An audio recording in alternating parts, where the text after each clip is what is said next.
Hello, friends. James Stevenson back with another episode of Who's Hating Hard on Tesla Today.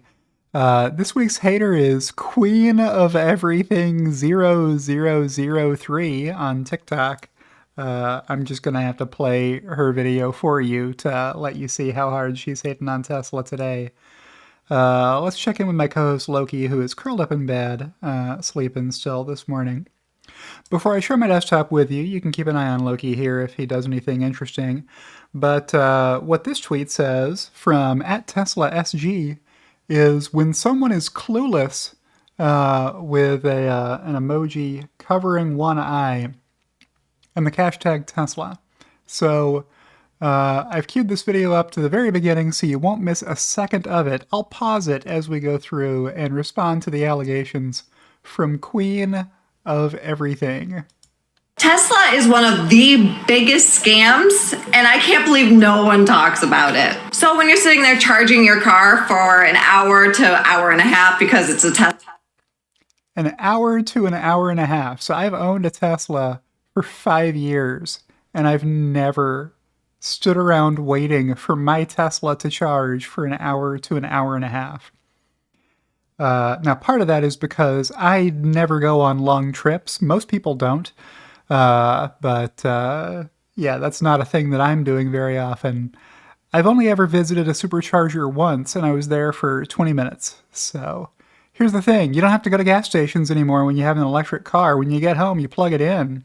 And then the next morning, when you want to drive it again, it has a full charge. So you spend way less time waiting for your car to refuel itself after you get an electric car than you did when you had to stop at gas stations, which were sometimes out of your way, and pump gas into it for 5 minutes. Oh yeah, it takes 5 minutes. You think it takes 1 minute, but time yourself. If you have a gas car, the next time you need to route yourself to a gas station, park there, find a place to park next to a gas pump, get out, pay, pump the gas, put the thing back, and get back on your way. It's more than a minute. People think it's a minute. It's way over that. So yeah, an hour and a half to charge my Tesla. Maybe one day that'll happen, that I'll be waiting for an hour and a half for my Tesla to charge. But in the first 5 years of owning a Tesla, that hasn't happened once yet. Tesla and they're taking forever. Where do you think that energy is actually coming from? There's no... Well, it's coming from wherever your electricity is coming from, isn't it? No solar panels, so it's not...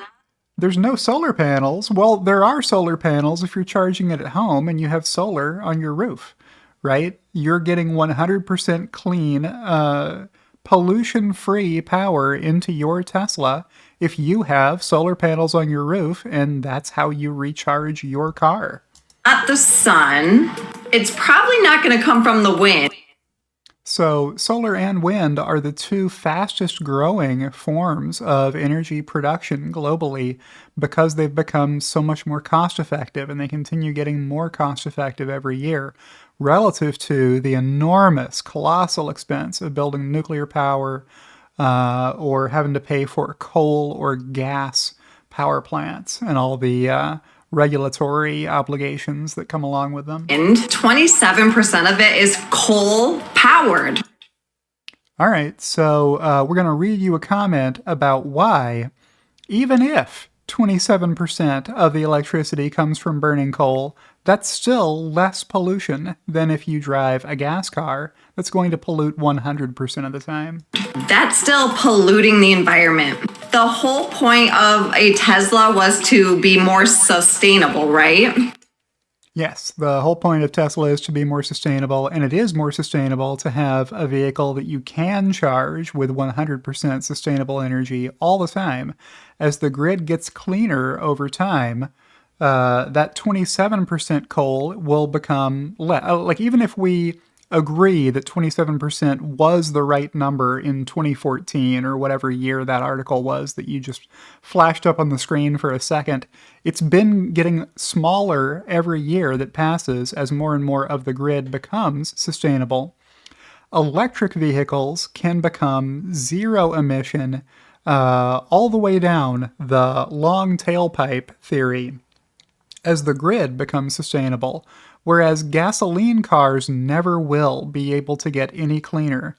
The only way they're going to be able to propel themselves ever for the whole life of the vehicle is by putting in more dino juice, burning it, and blowing it out the tailpipe. Tesla batteries contain cobalt. You guys, how did they get the cobalt? Well, they bought it from companies that mine cobalt, and I think there's 13 mines named by Tesla where they get their nickel, their cobalt, manganese, iron, etc.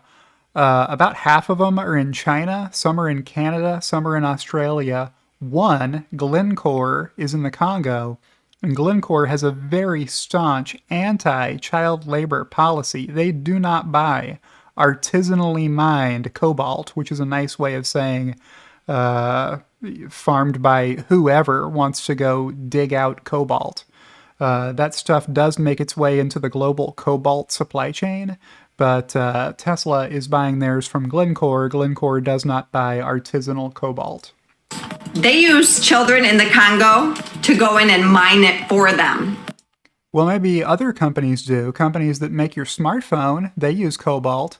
How about the companies who make the gasoline that goes into your car? Have you thought about where they get their cobalt? Oh yeah, they use cobalt to refine gasoline. Did you know that? A lot. A lot of cobalt is needed to refine gasoline. So you're not going to get a cobalt-free solution unless you buy the current generation of Tesla vehicles that have no cobalt in the battery chemistry at all. Also, the older Teslas that do have cobalt in the batteries can be recycled, and that cobalt can be used again in the future. Try recycling your gasoline. That's not going to happen. It's kind of messed up. That and who wants to sit there for 30 minutes to charge for 170 miles? I thought it was an hour or an hour and a half, almost as though you haven't thoroughly researched this topic. Queen of everything 0003 of TikTok. When I could fill it up with gas and go 400 miles. I mean, and don't forget they could shut it off if they wanted. All right, this is only up here for a second. Can Tesla disable your vehicle? To be honest, we live in a world where full privacy and sole ownership of something is more of a myth than a fact. We like to believe that once we've bought a new car or a new cell phone, we're secure and nobody can double-cross us.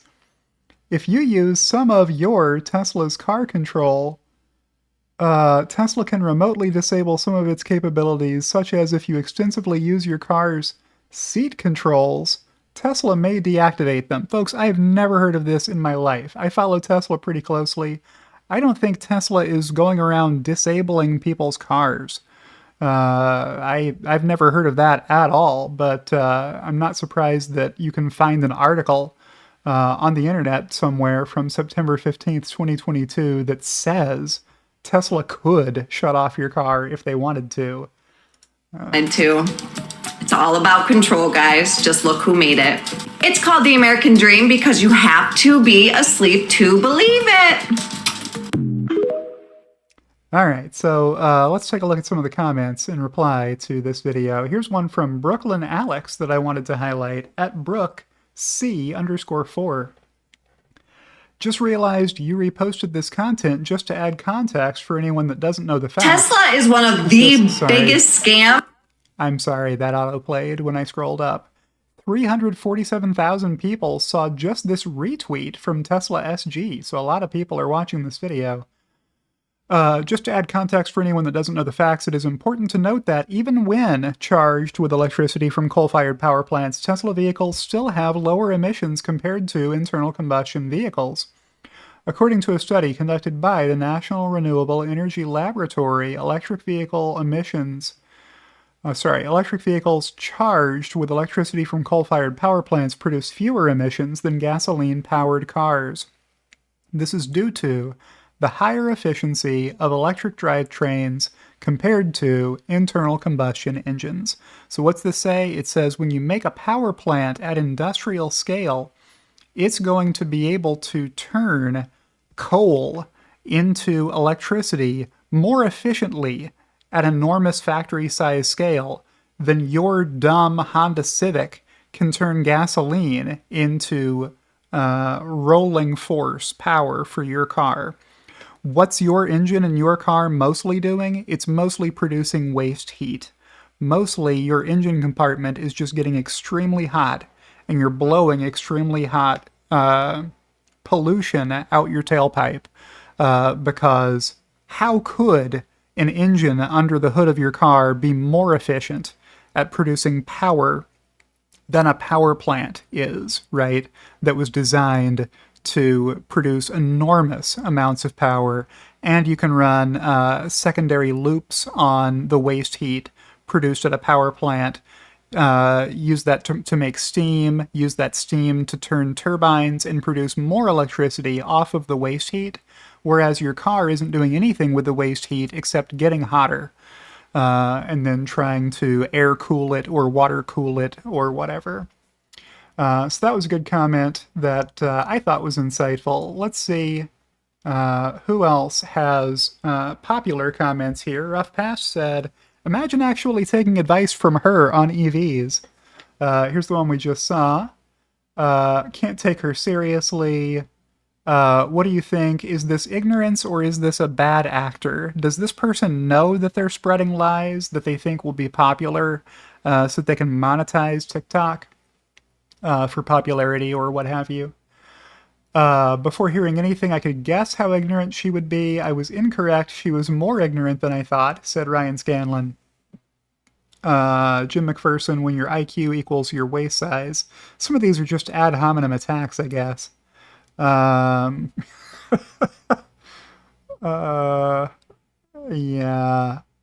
Not a lot of agreement in the comments here, at least when Tesla SG retweeted it. Maybe Tesla SG's followers know better than to believe the FUD from the article above. Where does she think the cobalt in her phone battery comes from? FYI, a smartphone's battery contains approximately 10 grams of cobalt, 5% of the phone's total mass, while an EV's battery contains approximately 5 kilograms of cobalt, 0.25% of the vehicle's total mass. And again, Tesla's current generation of batteries contains no cobalt at all. They have removed it from the battery chemistry. And so future vehicles Tesla produces at much larger scale won't have any cobalt in the batteries, and at the end of life of those battery packs, Tesla will be able to recycle that cobalt so it can be used again and not have to be mined again. There we go. So that's this week's video. Who's hating hard on Tesla today? It is, let me hit the Who's hating hard on Tesla today sizzle. Queen of the Universe 0003 on TikTok. As I check back in with Loki once more, who doesn't have anything else to add to this video, I guess. And I'll say, if you enjoyed today's video, don't forget to click the like button to help other people find it. Thank you for watching the video, and thank you for supporting me if you're doing that on Patreon or on X, or by joining my YouTube channel as my executive producers, Kathy Kitchler and Rebellionaire.com did, and I'll see you in the next one.